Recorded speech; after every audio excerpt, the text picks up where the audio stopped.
Today we're going to follow the same walk that we did last time through the old orchards, but this time we're going to call it the Blossom Walk because quite a lot has changed since we did our walk before. Now the orchards are in full glorious blossom and they're a delight to see.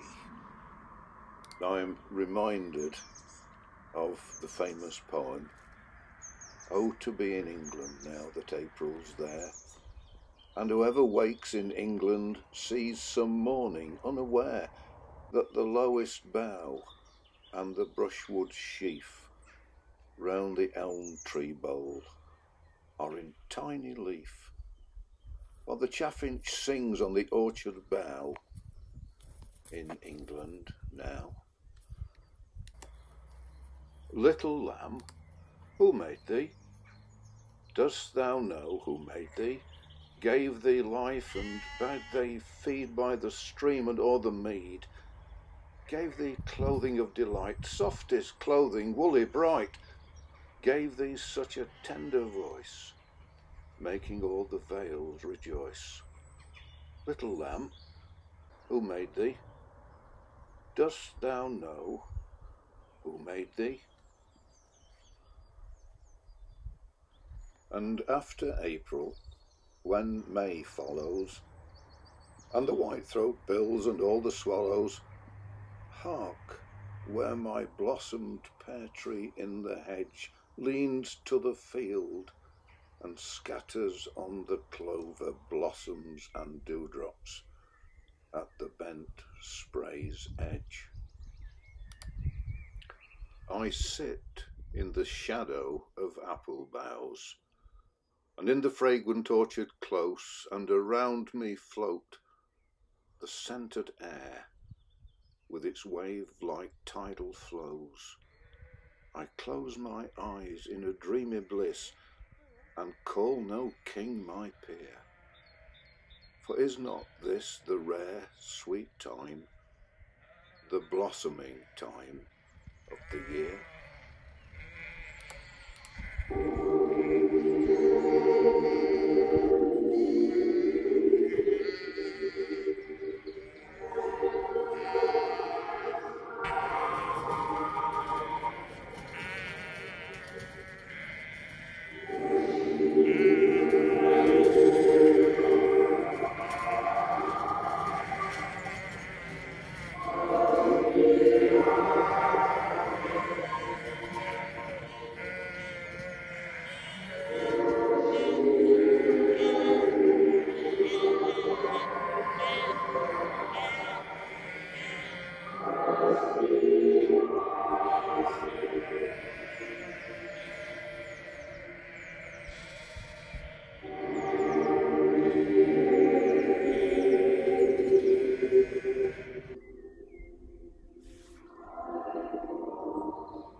I lie on a couch of downy grass with delicate blossoms strewn, and I feel the throb of nature's heart responsive to my own.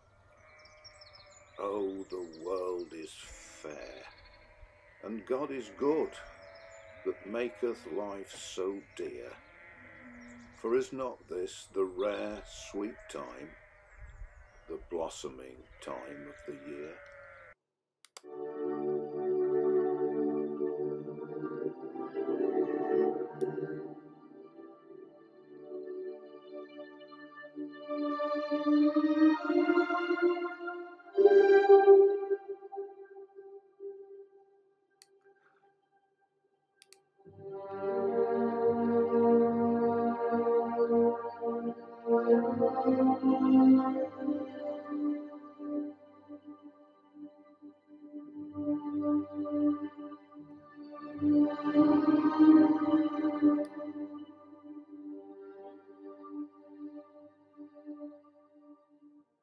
We're crossing the fields now, walking back towards the village of Colwall, and we're going to change the flavour of the walk just for a minute or two, because we are going to arrive at the Colwall Park Hotel, and I would like to show you a plaque which is placed on the outside of the building by the Colwall Village Society. As you can see from the plaque, Laura Knight had a very long life. She was a prolific painter.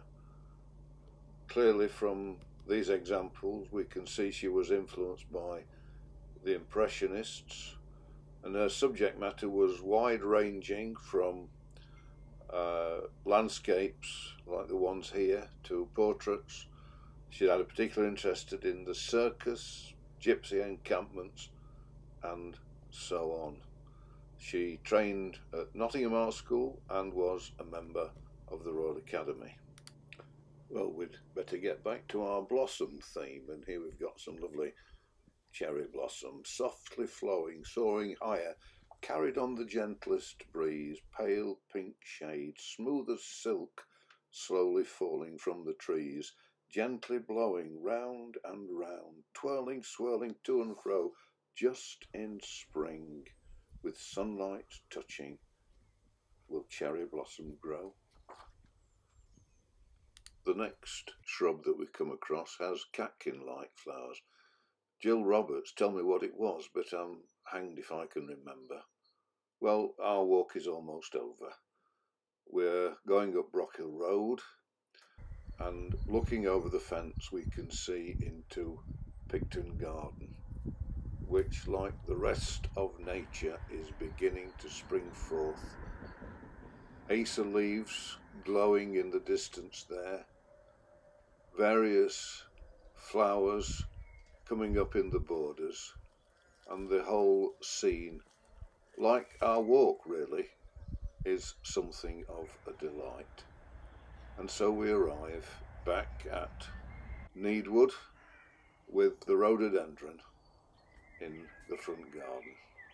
I hope you've enjoyed our journey together.